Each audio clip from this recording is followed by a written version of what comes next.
Добар ден, драги пријатели, добродојдовте у најновата епизода. Моето име е Јосиф Дамјанов и јас сум човекот кој што ќе ви помогне можеби да ви инспирира да промените некакви навики и да донесете одлука за поквалитетен живот.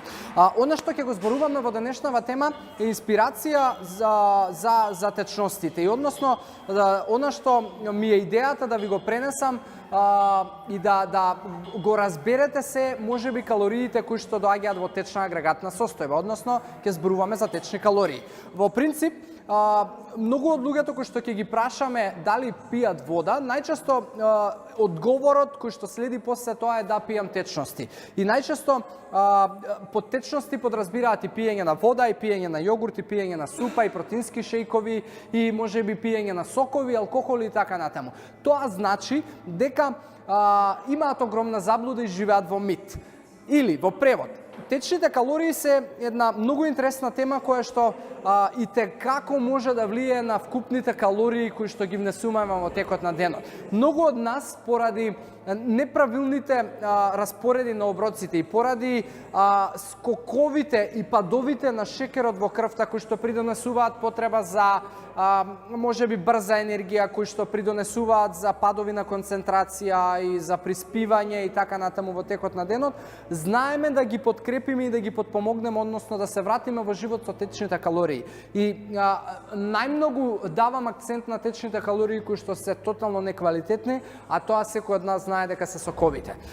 Многу од вас можеби не се свесни дека внесуваат одреден број течни калории. И многу од вас затоа што можеби пијат 4 чаши сок во текот на неделата сметаат дека па не пијат сокови. И кога ќе ги прашате дали можеби внесуваат некакви газирани или негазирани пијалоци, одговорот ќе биде не, затоа што не ни се свесни дека тоа го прават. Едноставно тоа доаѓа по инерција, кога ќе падне концентрација или кога ќе падне енергија и мозокот ќе го најде тој брз шекер во таквите течни калории. Што се случува? Кога ќе испиете вие можеби одредена чаша на сок, независно дали е газиран или не газиран, немојте да живеете во заблуда и да мислите дека затоа што пишува 100% природно или затоа што опаковката е супер или рекламата на телевизија која што ја гледате за дека целото срце на овошјето го има во чашата сок кој што ќе си го ставите, да го прифаќате како точно.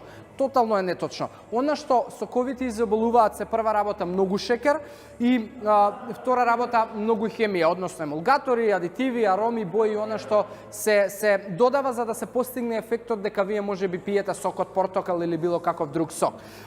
Таквите течни калории што се случува? Кога ќе ги ставите во желудникот и кога ќе ги ставите во вашето тело, тоа само го подигнува нивото на шекерот во крв. Но тоа не значи дека вие добивате сигнал до мозокот кој што значи ситост. И практично вие јадете, односно пиете чаша на течна калорија или сок која што ќе ви донесе плюс 150-200 калории енергетска вредност во текот на денот, ќе ви донесе плюс шекер, бидејќи тие калории се исклучиво од шекер и вие ќе се осеќате малку подобро или можеби нема да ви се тресат рацете кои што се резултат на пат на шекер. Но тоа не значи дека вашиот мозок ќе го прифати тоа како храна.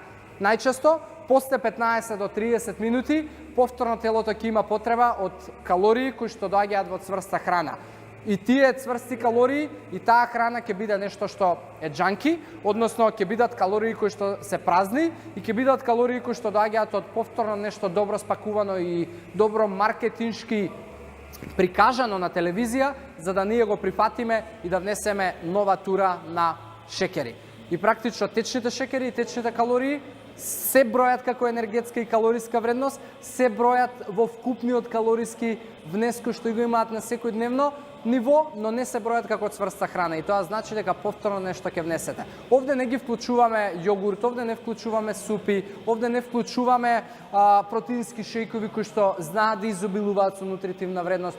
Овде зборуваме за течни калории кои што значат плюс во вашата исхрана и во вашата енергетска вредност, но значат и нов внес на празни калории кои што ќе донесе последица и резултат на тоа повторно потреба за храна и повторно јадење во големи количини и во изобилие.